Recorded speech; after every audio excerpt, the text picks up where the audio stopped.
ओम शांति। आज 5 अप्रैल 2025 के महावाक्यों के मनन चिंतन में मधुबन से प्यारे बाप दादा ने कहा, मीठे बच्चे, नाम रूप की बीमारी से बचना है, उल्टा खाता नहीं बनाना है, एक बाप की याद में रहना है। तो बाबा जैसे रोज हमें मुरली से समझानी देते हैं कि देह और देह के सर संबंधों को भूल,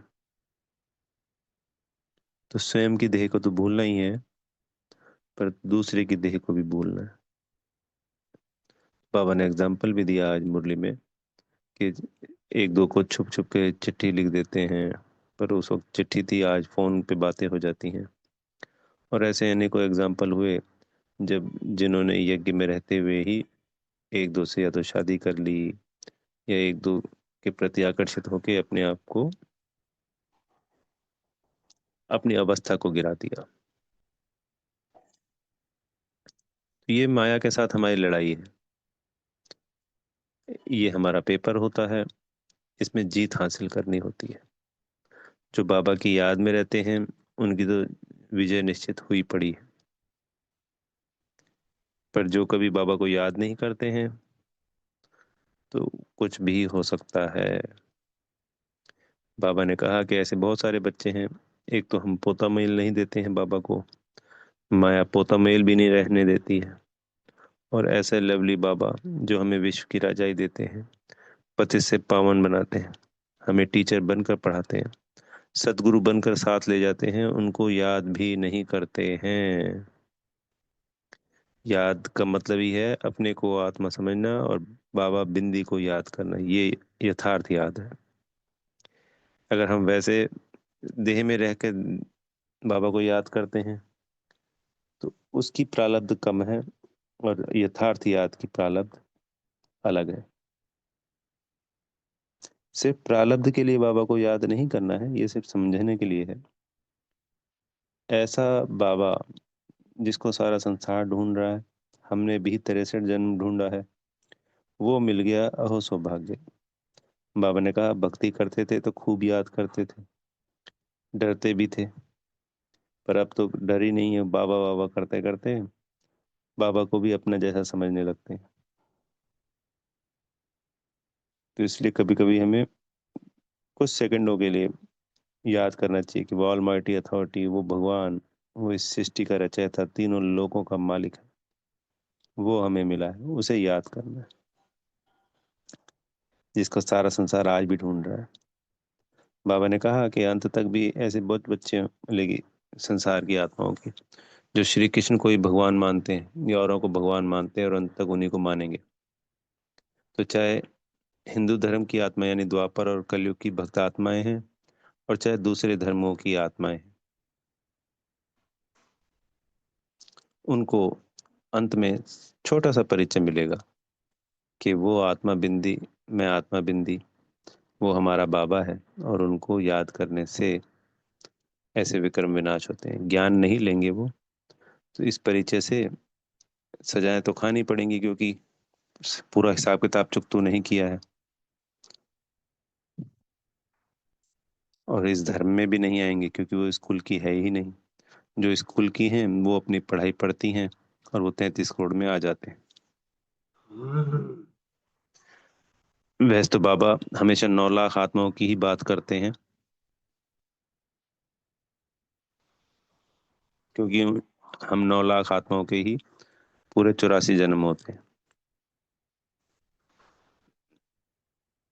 तो हमें बाबा से राजाई वाला पूरा पूरा वर्षा लेना है। फिर बाबा ने प्रश्न उत्तर में था कि भाग्यवान बच्चे अपने कौन से पुरुषार्थ से भाग्य बना लेते हैं। तो उस संसार में भी जब हम भक्ति में थे तो दूसरों को सुख देना यही पुण्य होता है, और दूसरों को दुख देना और स्वयं को दुख लेना ये पाप होता है। पर भक्ति में यह नहीं पता था कि हम जो दुख लेते हैं स्वयं को, वो भी पाप में काउंट होता है, क्योंकि वो स्वयं को दुख देना हो गया। तो कोई आत्मा हमें दुख दे भी रही है तो हम कहेंगे जी हम दुख लेना, ऐसा कैसे हो सकता है? ये तभी हो सकता है जब आत्मा का अभ्यास पक्का हो। आत्मा जितनी शक्तिशाली होती है तो उस पे दूसरी परिस्थितियों का या दूसरी आत्माओं की बातों का प्रभाव नहीं पड़ता है, और जितनी कमजोर होती है उतना ही प्रभाव पड़ता है। तो जब हम आत्मा शक्तिशाली बनती जाती हैं आत्मा के अभ्यास से, तो दूसरों को सुख देना भी आसान होता है, और दूसरों से सुख लेना भी सहज होता है। जब कोई भी दुख की बात आती है तो दूसरों को तो दुख देना ही नहीं है, पर दूसरों से दुख लेना भी नहीं है। सुख देना है और सुख लेना है, ना दुख देना है और ना दुख लेना है। तो ज्ञान में जब हम इस रीति चलते हैं तो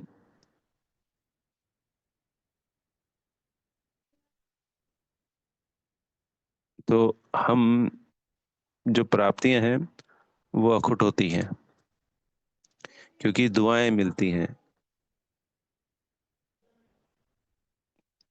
तो हमें खुशी मिलती है, दुआएं मिलती हैं।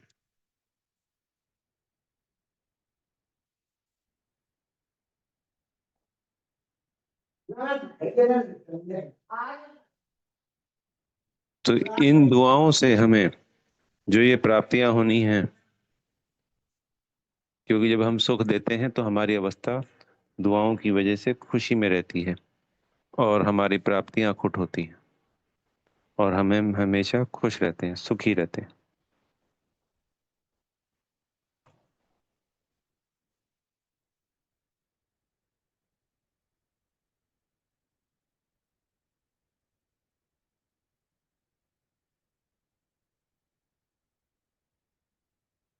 तो हमें पूरा ध्यान रखना है कि हम सभी दूसरी आत्माओं को जितना हो सके सुख और संतुष्ट करते हुए चलें, स्वयं को असंतुष्ट भी नहीं होने देना है।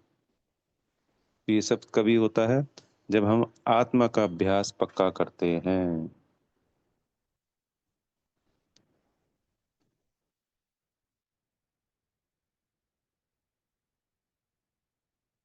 फिर बाबा ने आज मुरली में बताया कि अब हम सभी जानते हैं कि जो हमें मुरली सुना रहे हैं वो साकार में नहीं है, वो निराकार में है। तो शिव बाबा निराकारी, हम निराकारी आत्माओं को रोज मुरली सुनाते हैं।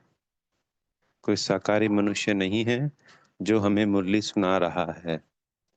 सामने जो भी दीदी या भाई जी मुरली सुनाते हैं, तब भी हमें यही संकल्प चलाने हैं कि शिव बाबा इनके द्वारा हमें मुरली सुना रहे हैं, और यह मुरली सिर्फ और सिर्फ मुझ आत्मा के लिए चल रही है, किसी भी दूसरी आत्मा के लिए नहीं। कई बार हम सोचते हैं ये पॉइंट तो उस आत्मा पे सही बैठता है, सटीक बैठता है, ऐसा कभी नहीं सोचना है। सिर्फ यही सोचना है कि बाबा मुरली मेरे लिए चला रहा है, बाबा मेरे लिए आया है। तो वो निराकार परमात्मा मुझ आत्मा के लिए मुरली चला रहा है। तो ये सारी बातें, परमात्मा को याद करना, बाबा आए हैं, ये ज्ञान दे रहे हैं, हमें रोज धारणाएं करवा रहे हैं, ज्ञान रत्नों की भी और स्थूल में भी, और हम सेवा के निमित्त बने हैं। ये सब बातें कौन जानता है? ये सिर्फ ब्राह्मण बच्चे ही तो जानते हैं, बाबा के बच्चे ही जानते हैं। तो वो कोई लौकिक टीचर नहीं है, वो पारलौकिक टीचर है, पारलौकिक सदगुरु है, और हमारा पारलौकिक पिता है।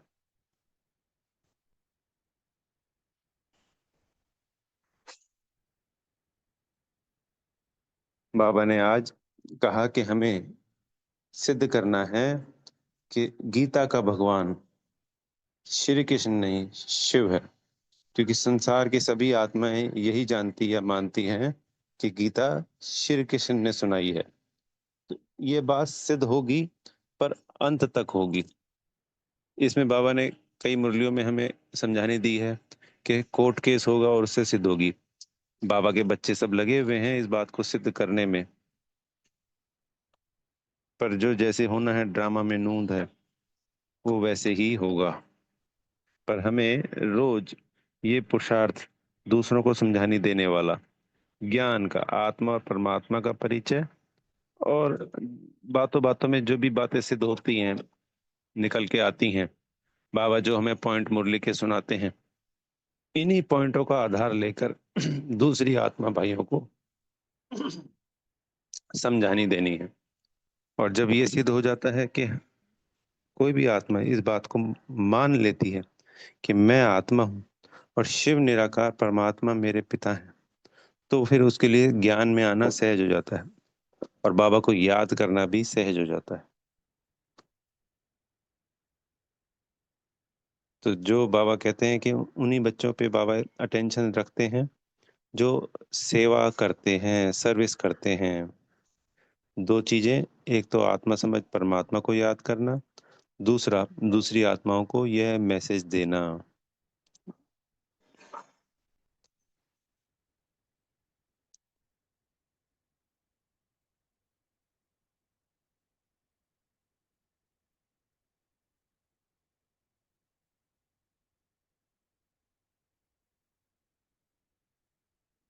बाबा ने कहा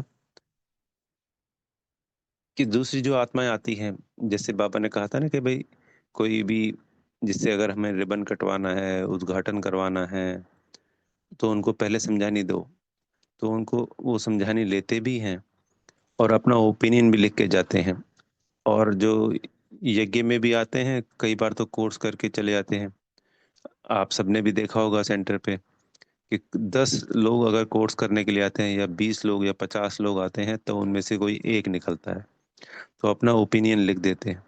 अगर सिर्फ ये तो ओपिनियन की बात हो गई, अगर वो ये समझ जाएं कि यही यथार्थ ज्ञान है और यही यथार्थ परिचय है परमात्मा का, और स्वयं बाबा वो परमात्मा इस धरा पे आया हुआ है और वो अपना कार्य कर रहा है, तो फिर वो इस ज्ञान को ना उठा ले। तो उससे कोई फायदा नहीं है जो वो ओपिनियन लिख देते हैं, क्योंकि उनसे उनकी कोई प्राप्ति तो है ही नहीं। प्राप्ति तो ज्ञान को लेने से है। हम ज्ञान में चल रहे हैं, ये कोई बड़ी बात नहीं है। क्योंकि ज्ञान में चलते हुए भी अगर किसी ने अपनी प्रारब्ध नहीं बनाई, त्रेता के अंत में आया वो और ज्ञान में बहुत लंबे समय तक रहा, तो वो तो हुआ और नहीं हुआ, एक ही बात है। अगर इसमें, क्योंकि बाबा तो दासी भी नहीं बनाने आया, बाबा तो कहता है मिनिमम साहूकार तो बनो। तो एक तो 21 जन्मों का पूरा वर्षा लेना, मैक्सिमम तो लक्ष्मी नारायण बनना, ये लक्ष्य तो है ही है, क्योंकि बाबा सर्वोच्च है, वो अपने हर बच्चे को राजा बच्चा देखता है। मिनिमम भी अगर कहीं कोई जाता है तो साहूकार तो बनना ही है उन 21 जन्मों के लिए। तो इस तरीके का पुरुषार्थ हमारा होना चाहिए। तो हमें अपनी चेकिंग करनी है कि क्या हम यह पुरुषार्थ कर रहे हैं।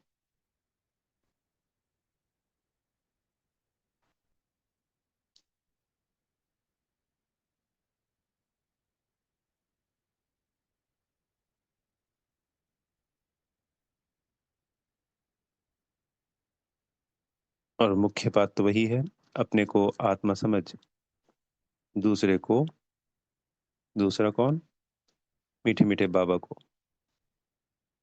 बिंदी समझ के याद करना है, और दूसरी भी आत्मा को देह में याद नहीं करना है, बिंदी के रूप में याद करना है। तभी हम निर्बंधन बन पाएंगे। बाबा ने आज निर्बंधन बनने के ऊपर भी फोकस कराया। जब तक हम देह में हैं तब तक हम बंधन में हैं, और जब तक हम देह में नहीं हैं, तो हम जब आत्मा की दृष्टि से देखते हैं तो निर्बंधन है। तो देवी देवताएं आत्माभिमानी थे, इसलिए वो पूरे 21 जन्मों तक निर्बंधन रहते हैं। हम द्वापर कलयुग में देह में रहते हैं, देह अभिमान में रहते हैं, जिसकी वजह से हम बंधन में आ जाते हैं। सिर्फ यही मुख्य कारण है। विकार और विकर्म तो बाद में होते हैं, पहले देह भान आता है। अगर देह भान ही ना आए और आत्मा का पाठ हमेशा पक्का रहे, तो फिर विकर्म हो ही नहीं सकता, बंधन में हम आ ही नहीं सकते। तो बाबा की याद से स्वयं को मीठा और शीतल बनाना है, और दूसरों को भी इस मिठास और शीतलता से भरपूर करना है। आज वरदान मिला है कि श्रीमत से मनमत और जनमत की मिलावट को समाप्त करने वाले सच्चे स्वयं कल्याणकारी भव। तो बाबा से हमें जो श्रीमत मिल रही है, उस श्रीमत पे चलने से हम आत्माओं का स्वयं का कल्याण है और पूरे विश्व का कल्याण है। जब जब हम अपने आप को आत्मिक स्थिति में स्थित कर बाबा को याद करते हैं, तो वो वाइब्रेशंस पूरे विश्व में फैलती है। बाबा को शक्ति मिलती है। शक्ति से तात्पर्य बाबा ने हमारी आत्मिक स्थिति से वो जो प्राप्तियां हो रही हैं, हमको तो हो ही रही हैं, पर उस क्षण के लिए बाबा को भी वो अद्भुत शक्तियां प्राप्त होती हैं जो बच्चों के द्वारा होनी है विश्व कल्याण के लिए। तो उसमें हमारा स्वयं का कल्याण भी समाया हुआ है और बेहद का कल्याण भी समाया हुआ है। उस बात को समझने के लिए हमारी अवस्था बहुत ऊंची होनी चाहिए, तो वो भी आत्मिक अभ्यास से ही होगी। तब हम समझ पाएंगे कि हमारे आत्मिक अभ्यास से कितना शक्तिशाली बल बाबा को प्राप्त होता था, जिससे इस सृष्टि का परिवर्तन हो सका। बाबा ने कहा कि कर्मातीत अवस्था तो हम सबको अंत तक होगी, पर उसके लिए तो हमें पुरुषार्थ अभी से करना है ना। तो उसके लिए श्रीमत में कोई भी मनमत और जनमत यानी परमत की मिलावट ना हो, ये अमानत में खयानत हो जाता है। तो इस खयानत और मिलावट को समाप्त करना है, रूहानियत और रहम को धारण करना है अपने ऊपर और सर्व आत्माओं के ऊपर, कल्याण करना है, रहम करना है। तो इसके लिए बाबा को देखना है और स्वयं को देखना है, यानी अपने को आत्मा देखना है और शिव बाबा को बिंदी में याद करना है, औरों को नहीं देखना है। स्लोगन में कहा कि जो कहीं पे भी आकर्षित नहीं होते वही सदा हर्षित रह सकते हैं, क्योंकि देहदारी के आकर्षण में तो फिर हमारे में मुरझाई सा आ जाएगी। तो इसलिए सदा अटेंशन देना है, सदा हर्षित रहने के लिए मैं बिंदी, मेरा बाबा बिंदी। और कंबाइंड रूप की स्मृति में आज बाबा ने हमें समझाने दी, जैसे बाबा और हम कंबाइंड है, यह देह और ये मैं आत्मा कंबाइंड हूँ, तभी तो ये शरीर कार्य करता है ना। तो ऐसे ही बाबा ने एक और एग्जांपल दिया कि भविष्य में विष्णु स्वरूप भी कंबाइंड है। तीन तीन एग्जांपल दिए आज कंबाइंड, शिव और शक्ति, विष्णु स्वरूप और आत्मा और शरीर। ऐसे ही स्वयं सेवा और सर्व की सेवा कंबाइंड हो, तब मेहनत कम सफलता ज्यादा मिलेगी। तो जो वरदान है उसी का आज ये कंबाइंड स्वरूप का है,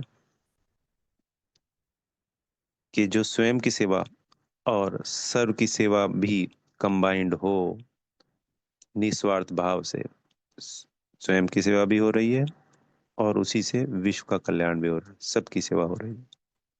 तो उसमें फिर सफलता निश्चित है ही है, मेहनत लगती ही नहीं है। अच्छा, ओम शांति। बेहद का धन्यवाद मेरे प्यारे मीठे माता पिता बाप दादाजी का, आप सभी आत्मा भाइयों का, और बेहद की शुभकामनाएं। सदा श्रीमत पे चल स्वयं कल्याण से विश्व कल्याण करने वाली दिव्य आत्मा बन चुके हैं। ओम शांति।